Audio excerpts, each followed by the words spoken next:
the most it's ever been in our country's history. And that came out like a day or two ago as well.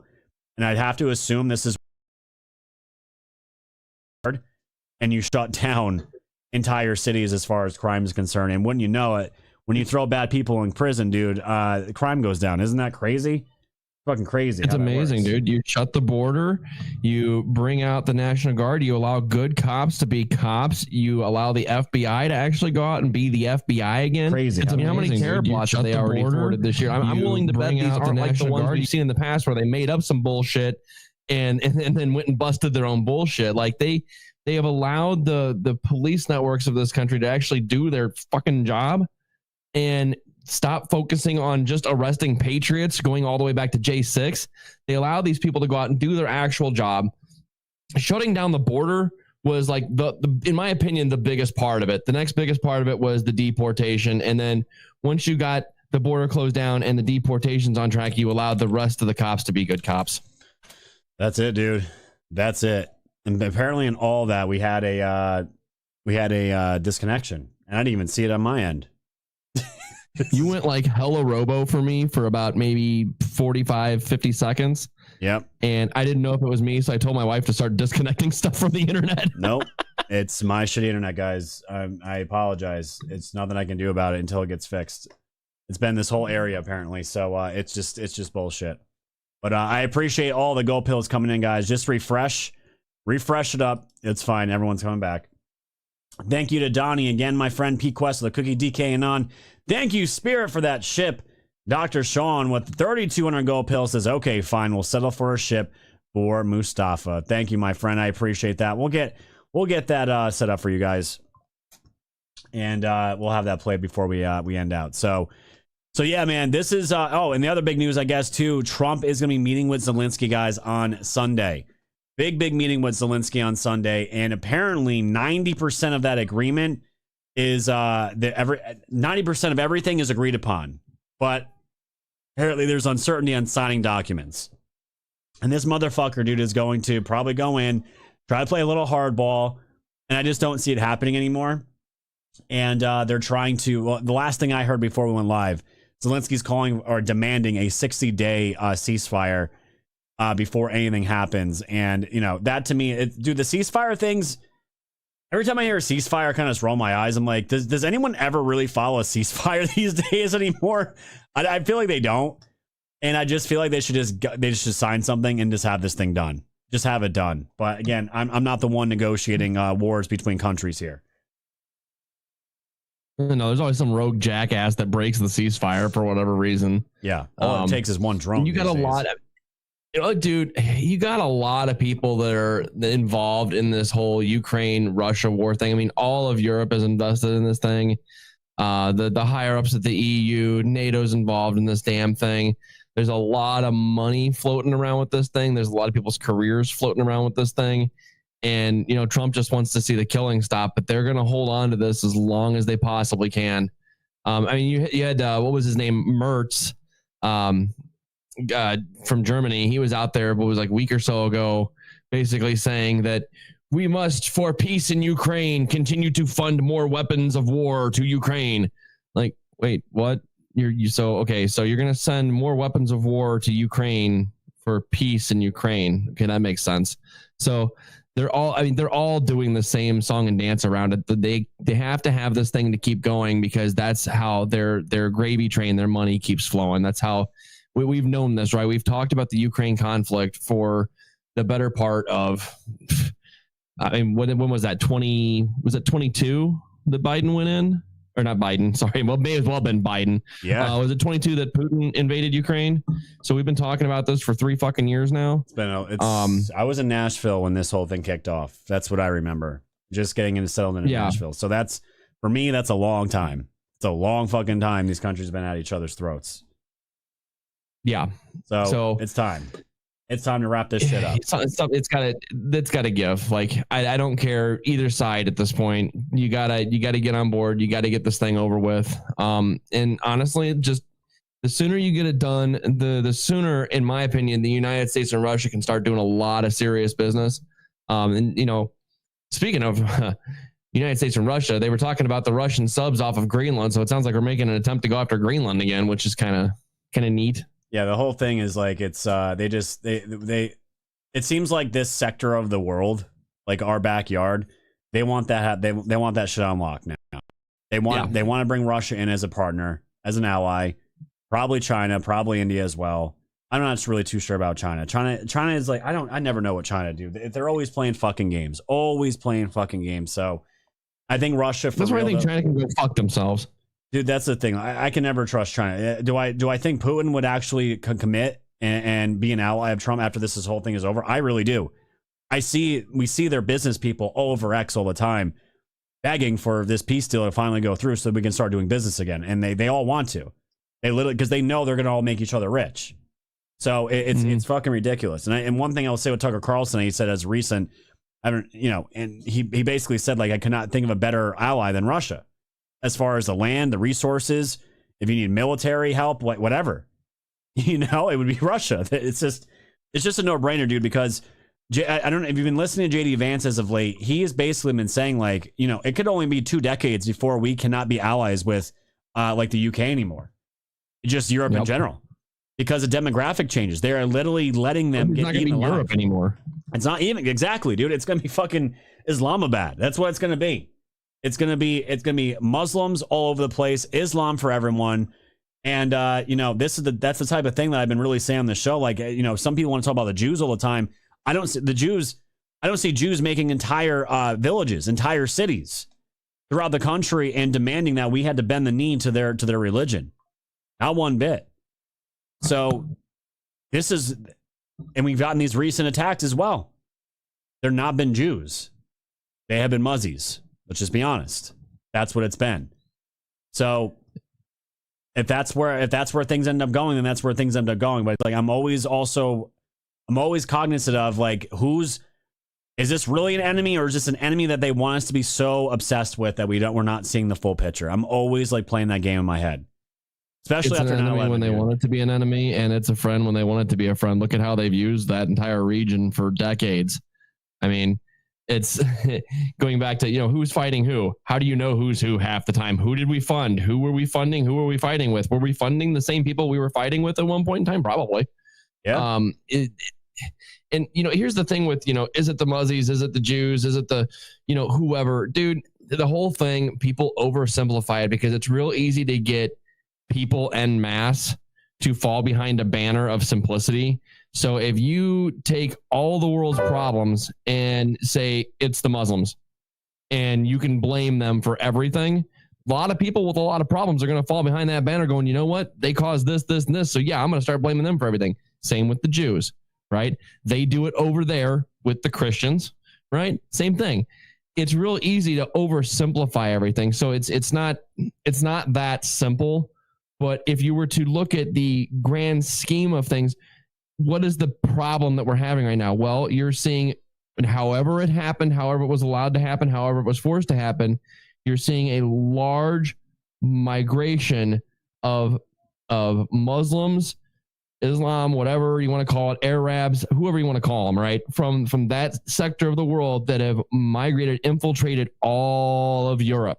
They've been pushed up there for whatever reason or another. It's the same thing they tried to do over here with everybody from Central and South America. But over there, they got the Arab states. We got some of that too. It's just a lot harder to get them here than it is to get them to move over there, right? So you're going to see Europe turn into that kind of new Arab world through this mass migration they pushed over there. They were trying to do it over here just with a different group of people. Yep. So different shade when of you brown. say Europe isn't going to be Europe anymore, it's not going to be. Well, they were trying to get America to not be America anymore, just with a different group of people, right? Exactly, dude. That's what I see going on here, and it's really wild. I mean, Trump has been worrying these people for a long time. His first admin, and now even his second admin, and I'm just like, they just put on some, I think it was sanctions or something against some of the European leaders that are going hard after all after X, going after their own citizens for throwing people in prison for memes.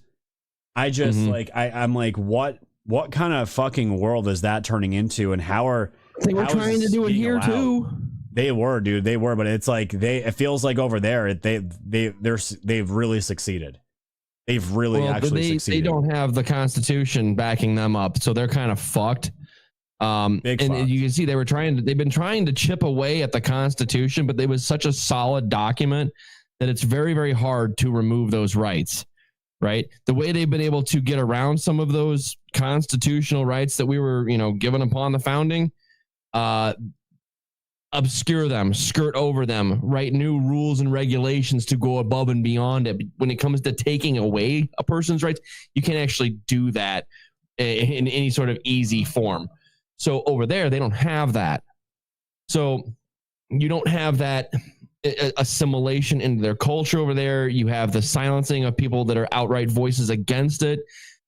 Same way you don't have assimilation in our culture over here. Like you talk about the Somalis, you can talk about people we brought over from Afghanistan. Hell, you can talk about Central and South America coming into, there's no assimilation really from that region, from these people that they mass migrated up here. You might have a little bit more so than the Muslim world going into Europe, but when you see like the gang members from MS-13, Trinidad come up here, they're not trying to fucking assimilate into this country. They're bringing a lot of bad people this way. There's a lot of people that aren't trying to live the American dream. They're trying to get up here in this mass migration effort to suck as much money out of this country as they can to send back down south to whatever shithole they fucking came from, and just suck the wealth out of this country. And it was working. So it's different over there. So when we talk about assimilation into the country, if you look at how Muslims, Islam, it doesn't really fit with the American way of life, right? Well, that's your hardcore ones. There are some that have converted fairly well to this. You saw recently, I think it was in possibly Michigan somewhere, where the Muslims actually bought the Christmas tree for the town because they either weren't able to get the tree from another method or whatever, but they did, so. Yeah, it just looks a lot different, right? It does. There's a lot less. It depends on how you look at it. It's all the same shit, though, is my point, right? Mass migration is mass migration. Non-assimilation is non-assimilation. No, that's what I was saying when I brought up the thing about, like, when I hear these arguments about the immigrants that came in during the founding of our country, there was an entire process and almost a ritual in a way, where they were able to wear their clothes, their flag. They walked up onto the stage on one side, and when they came down the other, they were then holding an American flag and not their own country's origin flag. Like there was a test, there was civics, there was all kinds of stuff. I mean, they still have it today, but people coming over our border and getting past border security and then coming here and then taking everything fucking free and having families here and sending money to their families back that is not anywhere near what it was when we found it. Think about the concept of what you just said about the whole assimilation process, right? We talked about that story about how they had the whole, like, I wouldn't say ritual, but like rite of passage, so to speak, right? Yeah, it was a whole thing. Think about just the process of like the physical, actual process of immigrating back in the day. It wasn't as simple as, hop on donkey, ride to next border, hop in rickshaw, ride the next border, hop in Uber, cross border, right?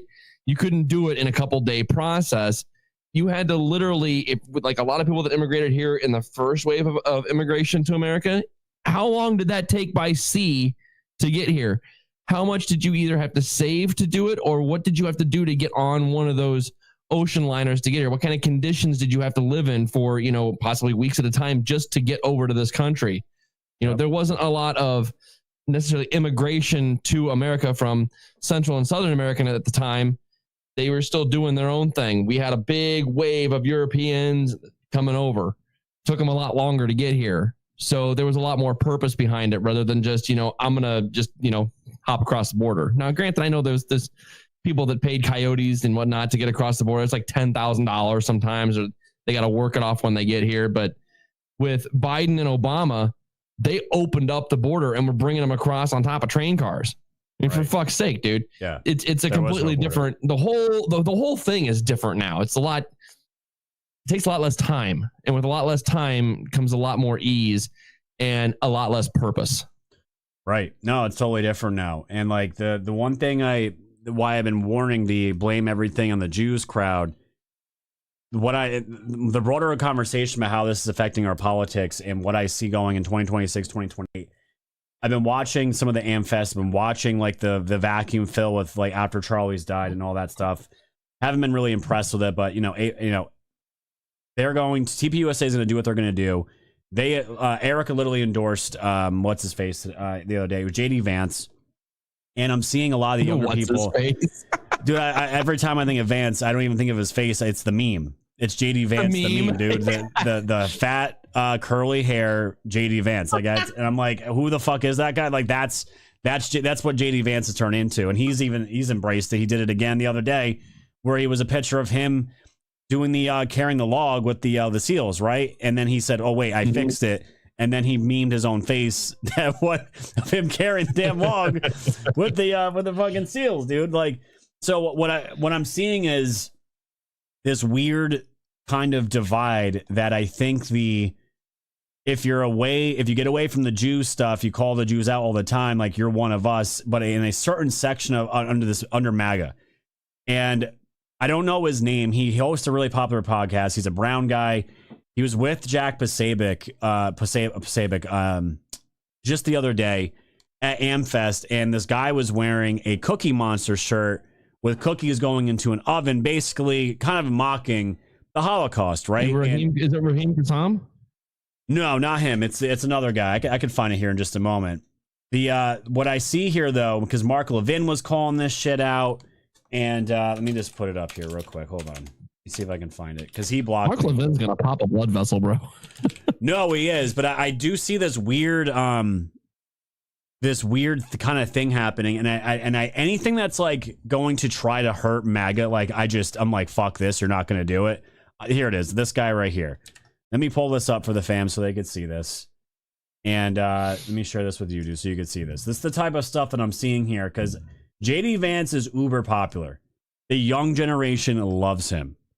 And this is kind of what you're getting from this that I'm seeing here. So this is the guy.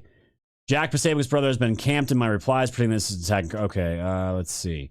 Myron Gaines, okay? This is his name. And this is kind of like what you're getting. The people that are so pro-Israel, they see guys like this that say, let him cook, right? And obviously, dude, we know, we kind of assume like what this is about, right? And this is the problem, right? This is the problem. I don't know who that guy is. He's got a really popular podcast. I don't know the exact name of it, but he's pretty big on Rumble. So, okay. Yeah. So this is the infiltration. I don't follow like popular podcasts anymore, dude. To me, they're all just a bunch of garbage. Yeah. So this is what I'm saying though. Like this is the type of stuff that I'm seeing. This guy is all anti-Israel. Jack Pasabic was seen throwing up his rosary, and people are like, dude, how can you throw up your rosary when you're hanging out with people like this? I'm just like, dudes, this whole thing about the Jews and calling it out is good. I'm good with it for all the right reasons, not the lies and the bullshit, but for actually calling them out, I'm good with it. These types of people, like, are they there to truly call stuff out and to unify under MAGA, or are they there to try to schism and fracture MAGA, dude? Because that's where I'm going with all this. So chaos. That's what it feels like to me. Like, different people have their own different like this is my goal is MAGA, but my subset, my directive for MAGA, like this is the one thing I'm focused on, right? So you got some people that are really the pro-Israel section of it, and the pro-economy section of it, the pro-gun section of it, the whatever. MAGA's a big umbrella, so to speak, right? And it's ballooned over the last, since MAGA first became MAGA back in 2015 when Trump came down the escalator, right? It's ballooned, right? MAGA's gone very mainstream, especially recently, especially since, the kind of the reformation of MAGA post 2020, post Biden into 2024. So these kind of like smaller infighting subsects of, they might be a mainstream podcaster, like, and I'm talking about like those douchebags that I don't know about that are just these blown up podcasts. You talk about a lot of podcasters. I have no idea who the fuck you're talking about half the time. I'll be honest with you. Yeah. But well, I listen to them for content. That's what I'm listening for. That's no doubt. I just don't know who the fuck you're talking about. That is the only reason why I watch other people do it. It's not for my own entertainment. Trust me. If it's something to dig or whatever. Fair. That's fair. Because I mean, I listen to people, watch people that you probably don't listen to either. There's a lot of these so-called quote unquote large podcasters out there that I've never seen like one of their shows front to end. So unless it's in context, I have no idea who the fuck you're talking about. I don't think I've ever listened to even a full show of, I don't think I've made it all the way through Rogan once. I don't think I've made it all the way through like a Tim Pool show. Not that anyone should once. Definitely haven't made it through a couple of other people out there. Just, that's not my gig. So I don't know who a lot of these people are, but when you're talking about these factions in MAGA, right? The pro-Jew, anti-Jew, whether it's pro-gun, pro-economy, pro-whatever, like I just said, right? There's a lot of those big arguments that you saw boil to the head at AmFest. Those are just really big issues for a subset of what is overall now MAGA. Yeah. Because there's a whole lot of people that have come into the MAGA umbrella because they're just pro-Trump policies, pro-Trump, pro-Vance, pro-future of MAGA, pro-betterment of America, right? And all these little ticky-tack little issues that may be big on the internet aren't really big in the day-to-day lives of people. Like the people, a person that went out there and is gung-ho for Trump and is ready to vote for Vance in 2028 and is just living their life, working their jobs, and they're kind of coming home and watching a little bit of news at the end of the day. They're not going, oh, son of a bitch, what happened at fucking AmFest this weekend? I got to catch up. No, they're not doing that, dude. That's what they're just looking at policies and seeing how it's affecting their lives. The internet blows up so fucking much, dude. So much. That's the point I'm trying to get to here is that you remember when X turned on the verification of where your account is originated from, where it originated from, where you are. Mm-hmm. Remember that? That turned into a giant shit show for the majority of these accounts. Yeah. The majority of the anti-crushing Jew accounts, a lot of the Nick Fuentes, Groyper accounts, guess what? They are not from this country. They are all from the Middle East that despise Israel, that despise Jews in general, that hate Jews in general. And that's what you end up getting. So this is why I'm saying, like, that type of shit, that foreign influence, I want nothing to do with that in my country. Don't bring that shit into our politics. Don't bring that shit into MAGA. We don't want that shit here. And the reason why I brought up this guy Myron here, that he's a Muslim. He's a Muslim himself. When I look at a dude like that, I can see why you'd be gun-ho on trashing the Jews and co-opting yourselves to a movement with a younger generation that is very aware of Israel's past crimes and leveraging that for influence. That's what I see happening here. And the thing is, I just don't want that to hurt Vance. Vance has been very open, and I mean, he's married to Usha, right? He's married. I think Usha she's Indian, right? I think I don't know her actual. It's something, right? She's Hindu, I believe, and that to me is like. I think he said that she was Hindu, but not like a practicing one. Practicing, yeah.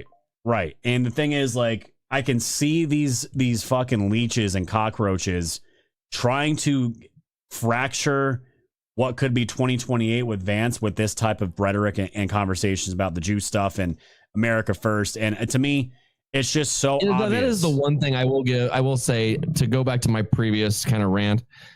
The one thing that does spill over more into like normal everyday Americans than anything else is the Israel lobby thing.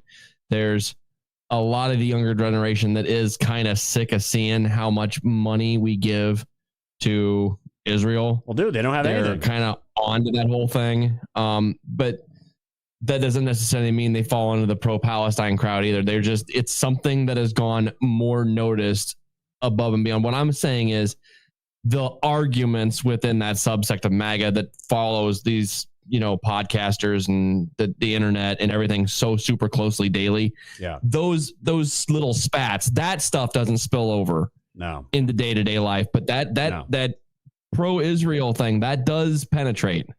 No, it does. It does. I mean, like, even seeing family just the last couple of days, like I don't know, it was like a month and a half ago. I had family hitting me up about Candace Owens, right? And this is before I went hard on Candace. This was like I was kind of out, but I just wanted to make sure she was a complete fucking retard before I went and myself nuclear on her. And seeing my family as of late, the vibe around her and some of the stuff, they're out on it. They're all out. And I didn't even say my family hasn't watched my show in like a month. They didn't know my takes on it, and it just organically had come up, and like they're out on her. They're completely out on her, and no one's talking about this shit anymore. And mostly, most friends and family that I saw, they're relatively pretty happy with everything going on. They want things to get cheaper, no doubt about it, in like every facet of their life. But other than that, dude, like people want things to be moving a lot faster. That's about the only complaint that you can see across the board. That's all I heard. And like all this other shit that we talk about here, the stuff you're seeing online, it's not as important as these people would make it out to be, which is kind of crazy. But it's a good reality check. Well, because if they can't make it important and make you think it's important, then you're not going to pay attention. Well, that's the thing, dude. That's how that works. That's the thing. And it's like this all happened kind of quick because I was losing my shit with that whole situation, and it came crashing down relatively pretty quick.